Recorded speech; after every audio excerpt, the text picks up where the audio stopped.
Benjamin Netter, bonjour. Bonjour. Vous êtes le fondateur de Riot. Que fait Riot?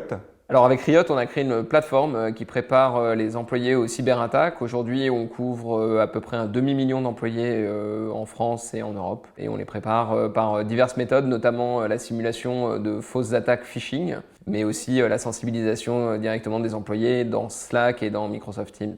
Comment utilisez-vous l'IA au quotidien? Chez Riot, on a eu accès très tôt au modèle d'OpenAI. On a créé un caractère fictif incarné par l'intelligence artificielle, par à l'époque GPT-3, qu'on a appelé Linda.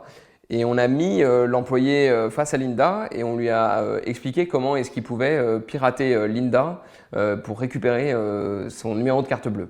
Et donc l'employé se met dans la peau d'un hacker. Dans l'intégralité de la plateforme aujourd'hui, il y a de l'intelligence artificielle à droite, à gauche, un peu partout. Je pense notamment dans la simulation d'attaque de phishing qui est un peu notre métier historique.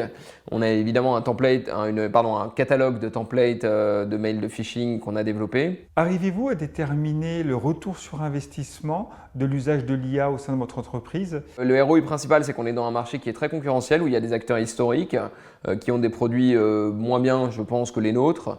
Mais grâce à l'intelligence artificielle, on peut faire un bond en avant très important et qui éventuellement va nous permettre de capturer ce marché, comme notre produit va être bien meilleur que celui des concurrents.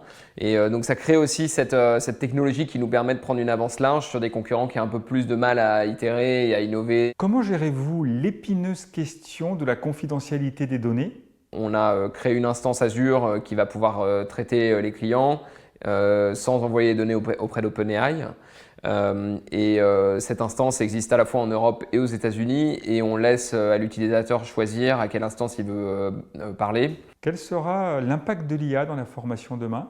Pour moi, l'impact, il est énorme. Ce que ça permet de créer avec OpenAI et les tests qu'on a faits montrent qu'on va être capable de donner à chaque élève du monde un professeur particulier. Les études montrent depuis 40 ans que l'impact d'avoir un professeur particulier versus un professeur qui donne un cours à une classe entière est colossal. La possibilité d'avoir cette relation élève-professeur individuelle, personnalisée, adaptée au niveau de l'élève, qu'on va réussir à faire facilement avec l'intelligence artificielle.